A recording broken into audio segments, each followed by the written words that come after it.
नमस्कार, मैं हूं पंकज भार्गव। नरेंद्र मोदी कल असम जाएंगे और कल ही बंगाल में उनकी पब्लिक मीटिंग होगी। परसों प्रधानमंत्री पार्लियामेंट में विपक्ष के हर सवाल का चुन चुन कर जवाब देने वाले हैं। दिल्ली से लेकर मुंबई तक और अमृतसर से लेकर गुवाहाटी तक देश में आज चक्का जाम का एंटी मोदी प्रयोग हुआ। प्रधानमंत्री के पब्लिक शो से पहले हमारे 20 रिपोर्टर्स ने आज के चक्का जाम प्रयोग की ग्राउंड रिपोर्ट तैयार की है। देखिए।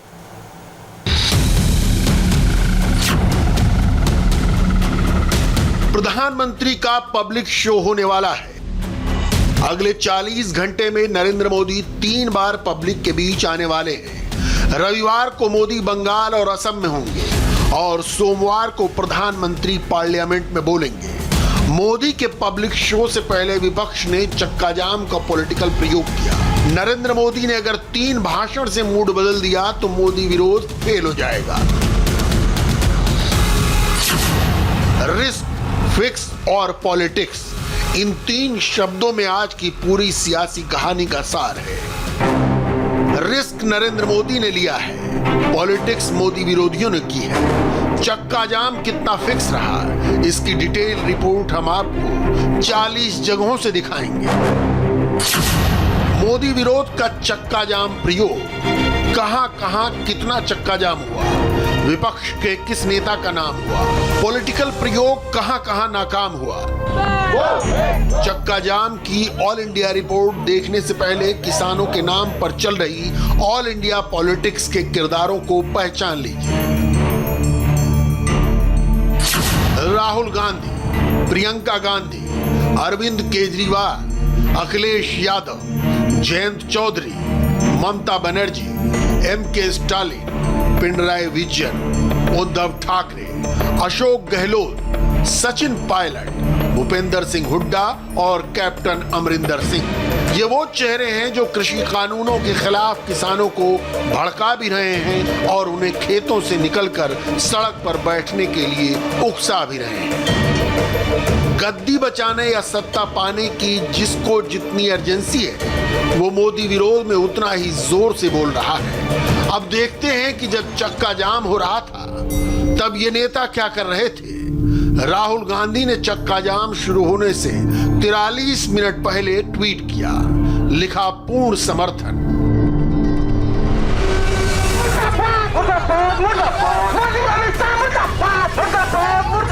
मुर्शिदाबाद में लेफ्ट के काडर ने चक्का जाम कराने की कोशिश की, मगर बड़े पैमाने पर चक्का जाम की बात करें तो पश्चिम बंगाल के किसान सड़कों पर नहीं उतरे। ममता बनर्जी ने कोंटाई में खुद रैली आयोजित की।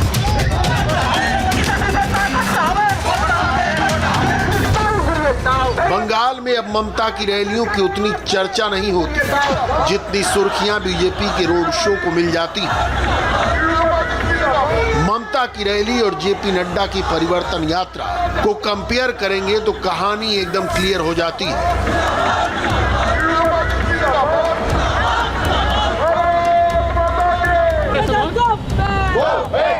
असम के गुवाहाटी में करीब 50 लोग झंडे बैनर लेकर रोड पर निकले, लेकिन इफेक्ट जीरो रहा। असम में मोदी के दौरे से पहले अचानक तीसरा अलायंस खड़ा हो गया। यहाँ सीएए विरोधी लोगों ने अलग पार्टी बनाई है। असम जातीय परिषद और राइजर दल ने चुनाव से पहले हाथ मिला लिया है। असम में अब तक बीजेपी और all India United democratic front के बीच सीधी लड़ाई दिख रही थी। मामला कांटे का लग रहा था, लेकिन 34% मुसलमान वोट के 2 दावेदार हो गए हैं। मुसलमान वोट बटेंगे तो बीजेपी का फायदा होना तय है। बंगाल और असम, अगले कुछ महीनों में इन दोनों राज्यों में चुनाव होने वाले हैं। जो चुनाव जीतेगा उसी का किसान कार्ड चलेगा। किसान का नाम है, वोट की लड़ाई है, बात चुनाव तक आई है। बीजेपी के लिए बंगाल और असम जीतना जरूरी है, इसीलिए नरेंद्र मोदी मैदान में उतर रहे हैं। बैटल ऑफ बंगाल में कूदने से पहले नरेंद्र मोदी ने रूल ऑफ लॉ के बारे में क्या कहा, उसे सुनना और समझना जरूरी है। भारतीय समाज में रूल ऑफ लॉ सदियों से सभ्यता और सामाजिक ताने बाने का, हमारे संस्कार का आधार रहा है। हमारे प्राचीन ग्रंथों में कहा गया है, न्यायमूलम सुराज्यम स्यात्, यानी सुराज्य की जड़ ही न्याय में है, रूल ऑफ लॉ में है। ये विचार आदिकाल से हमारे संस्कारों का भी हिस्सा रहा है। इसी मंत्र ने हमारे स्वतंत्रता संग्राम को भी नैतिक ताकत दी और यही विचार हमारे संविधान निर्माताओं ने भी संविधान निर्माण के समय सबसे ऊपर रखा था। स्वराज्य और rule of law Narendra Modi के शासन में टॉप प्रायोरिटी पर रहता है, मगर विपक्ष कभी ट्रैक्टर रैली करता है, कभी चक्का जाम का पॉलिटिकल प्रयोग करता है। उत्तर प्रदेश में यह प्रयोग कैंसिल कर दिया गया था, इसलिए अखिलेश यादव को अपनी सियासी साइकिल चलाने का मौका नहीं मिला। तमिलनाडु में किसान आंदोलन का इफेक्ट जीरो है। एमके स्टालिन ने कन्याकुमारी में पब्लिक मीटिंग करके अपना प्रेजेंस दर्ज कराया।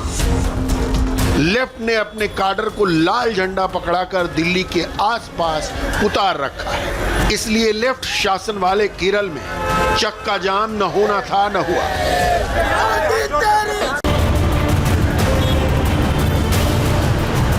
कर्नाटक के बेंगलुरु में मुट्ठी भर लोगों ने चक्का जाम की कोशिश की, लेकिन पुलिस ने उन्हें सड़क से हटा दिया। बेंगलुरु में ना कोई ट्रैफिक रुका, ना कोई जाम लगा। आज जब ये कहा गया कि हर जगह पर चक्का जाम होगा, तो आम जनता का इस कॉल को समर्थन मिलता हुआ नहीं दिख रहा। यही वजह है कि हम देख सकते हैं कि सिर्फ यहाँ पर 15 से 20 किसान हैं जो फिलहाल रुके हैं सड़क पर। 20 सड़क पर जो Yelahanka new town police station चौराहा है, यहाँ पर वो रुक गए हैं और यहाँ से अब पुलिस उन्हें उठाने की, हटाने की कोशिश कर रही है। आप तस्वीरों के जरिए भी इस प्रोटेस्ट के मैग्नीट्यूड को समझ सकते हैं। यही तस्वीरें बेंगलुरु के मैसूर बैंक सर्कल में भी देखी जा सकती है। जितने भी स्टेट हाईवेज हैं, चाहे वो कोलार से जोड़ने वाला हाईवे हो जो चेन्नई की तरफ जाता है, चाहे वो हैदराबाद से जोड़ने वाला स्टेट हाईवे हो, चाहे वो बॉम्बे की तरफ जाने वाला स्टेट हाईवे हो, सब हाईवेज में यही प्रॉब्लम हो रही है। देखिए, अब जैसे ही पुलिस इन किसान नेताओं ने मना कर दिया कि यहाँ से नहीं हटेंगे, अब इन्हें यहाँ से जबरन पुलिस उठाकर हिरासत में ले रही है। कर्नाटक से बढ़ते हैं महाराष्ट्र की ओर, जहां कांग्रेस, शिवसेना और एनसीपी की महाअघाड़ी सत्ता में है। ठाकरे, पवार और राहुल गांधी मोदी विरोध के नाम पर एकजुट हुए तीनों नेता चक्का जाम के समर्थन में हैं। लेकिन मुंबई में चक्का जाम का जीरो इफेक्ट रहा। पहले मुंबई में वेस्टर्न एक्सप्रेस हाईवे की रिपोर्ट देख लीजिए, फिर पुणे और नागपुर की तस्वीर दिखाएंगे। मुंबई में क्या हाल है? 12 बजे के आसपास का वक्त है। मैं एयरपोर्ट के पास खड़ा हूं और ये जो सड़क है इसे वेस्टर्न एक्सप्रेस हाईवे कहते हैं। सबसे व्यस्ततम सड़कों में से एक मुंबई की ये सड़क जो है, ये बांद्रा से दहिसर तक, यानी कि बांद्रा से आपको वेस्टर्न सबअर्ब तक लेके जाती है। साथ ही यही सड़क जो है वो दहिसर, बोरीवली, कांदीवली, मलाड निवासियों को बांद्रा और उससे आगे शहर की तरफ यानी कि कोलाबा, दादर की तरफ लेके जाती है। लेकिन आप तस्वीरें इस वक्त देख रहे हैं कि चक्का जाम का जरा भी असर नहीं है। यातायात नॉर्मल है, बिल्कुल रोजाना जिस तरीके से रहता है वही स्पीड, वही गति देखने को मिल रही है। मुंबई जिसे भागने दौड़ने वाला शहर कहते हैं, वो आपको सड़कों पर आज भी नजर आ रहा है। यानी चक्का जाम का जो आह्वान किसानों ने पूरे देश में किया था, मुंबईकरों ने कम से कम उसे अनसुना कर दिया है और ये तस्वीरें इस बात की तस्दीक कर रही हैं। मुलुंड को कोलाबा से जोड़ने वाले साइंस फ्लाईओवर से भी हमने चक्का जाम का जायजा लिया। यहाँ न तो किसी किसान संगठन का कार्यकर्ता दिखा, न ट्रैफिक पर कोई असर दिखा। कृषि कानूनों के खिलाफ मुंबई में चक्का जाम आंदोलन को लेकर आखिर क्या परिस्थिति है, वो हम आपको तस्वीरों के जरिए दिखाते हैं। दरअसल इस वक्त मैं मुंबई के पूर्वी उपनगर में खड़ा हूँ। ये सायन फ्लाईओवर है और यहाँ पर अमूमन जब मुंबई में किसी तरह का कोई विरोध प्रदर्शन होता है तो हमेशा यहाँ पर विरोध प्रदर्शन करने वाले लोग जमा हो जाते हैं, लेकिन यहाँ पर आप देखिए इस सायन फ्लाईओवर के नीचे आपको इक्का दुक्का पुलिस कर्मचारी यहाँ पर नजर आएंगे। 2 पुलिस कर्मचारी जो हैं यहाँ पर मोटरसाइकिल पर बैठे हुए हैं, जबकि 2 पुलिस कर्मचारी आपको आगे सड़क किनारे बैठे हुए नजर आएंगे। तो एहतियातन मुंबई पुलिस की तरफ से यहाँ पर 4-5 पुलिस कर्मचारियों को डिप्लॉय जरूर किया गया है, लेकिन किसी भी तरह का कोई प्रदर्शनकारी यहाँ पर नहीं पहुंचा है, ना तो कोई संगठन से जुड़ा हुआ, ना ही कोई राजनीतिक पार्टी से जुड़ा हुआ। पुणे में किसान संगठनों का एक ग्रुप चक्का जाम कर रहा था, लेकिन पुलिस ने इसे फौरन खत्म करा दिया। नागपुर में गिनकर 15 किसानों ने चक्का जाम की कोशिश की, लेकिन मोदी विरोध का यह प्रयोग यहां बेअसर रहा।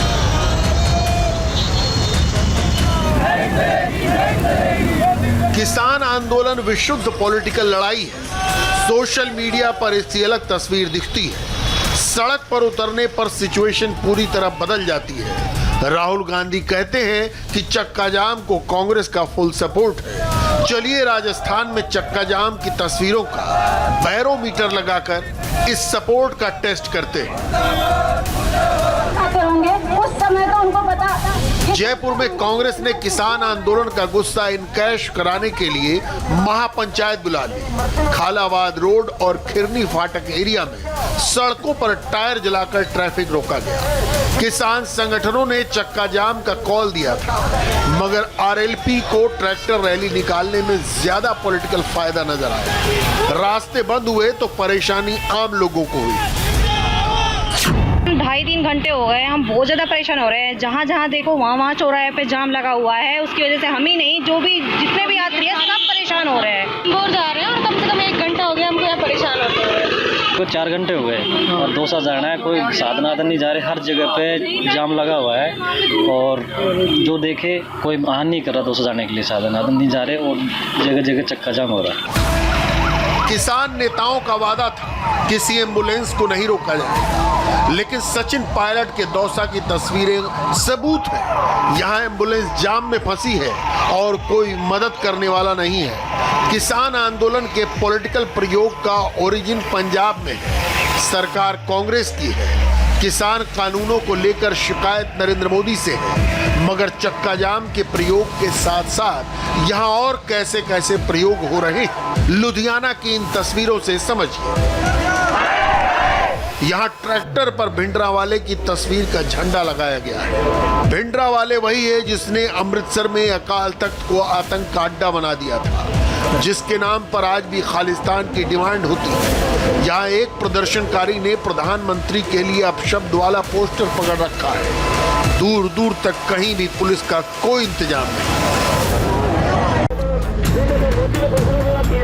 नरेंद्र मोदी के किसान कानूनों का सबसे ज्यादा विरोध पंजाब में ही हो रहा है। लुधियाना के अलावा जालंधर, अमृतसर, मोहाली समेत पंजाब के अलग अलग जिलों में चक्का जाम का असर दिखा। हरियाणा इसका दूसरा बड़ा सेंटर है। कुछ किसान नेताओं और उनके पॉलिटिकल मास्टर्स ने भोले भाले किसानों को समझाया कि नरेंद्र मोदी के कानून में किसानों का हक मारा गया है। कुछ नेता कहते हैं कि नए कानून लागू होने के बाद किसान अपने अधिकार बचाने के लिए कोर्ट भी नहीं जा सकते। अगर किसी किसान भाई को इन बातों पर जरा भी यकीन हो तो वो न्याय के प्रति प्रधानमंत्री का कमिटमेंट एक बार फिर सुन ले। न्याय के जो आदर्श भारतीय संस्कारों का हिस्सा रहे हैं, वो न्याय हर भारतीय का अधिकार है। इसलिए ये जुडिशरी और सरकार दोनों का ही दायित्व है कि दुनिया के सबसे बड़े लोकतंत्र में वो मिलकर world class judicial system, justice system खड़ा करे। हमारा जस्टिस सिस्टम ऐसा होना चाहिए जो समाज के अंतिम पायदान पर खड़े व्यक्ति के लिए भी सुलभ हो, जहां हर व्यक्ति के लिए न्याय की गारंटी हो और समय से न्याय की गारंटी हो। आज न्यायपालिका की तरह ही सरकार भी इस दिशा में अपने कर्तव्यों को पूरा करने के लिए निरंतर प्रयास कर रही है। किसान कानूनों के प्रति फैलाए गए भ्रम को नरेंद्र मोदी तोड़ने वाले हैं। उससे पहले राजधानी दिल्ली की तस्वीरें देख लीजिए कि पुलिस बंदोबस्त ने कैसे यहां चक्का जाम के नाम पर अराजकता और उपद्रव की कोशिशों को फेल कर दिया। दिल्ली पुलिस के लिए आज 180 मिनट बहुत चैलेंज के थे। 26 जनवरी के बाद 6 फरवरी को दंगे की इंटेलिजेंस रिपोर्ट पक्की थी। पुलिस ने राजधानी को छावनी में बदल दिया। गाजीपुर बॉर्डर पर 15 लेयर की बैरिकेडिंग, सिंघू बॉर्डर पर भी 15 लेयर की बैरिकेडिंग और टिकरी बॉर्डर पर 21 लेयर की बैरिकेडिंग। किसानों के बीच में छिपे उपद्रवियों की हिम्मत नहीं हुई कि इन इंतजामों को चुनौती दें। लेफ्ट का लाल झंडा लेकर आए कुछ लोगों ने आईटीओ पर हंगामा खड़ा करने की कोशिश जरूर की, लेकिन पुलिस ने उनके इरादों को फेल कर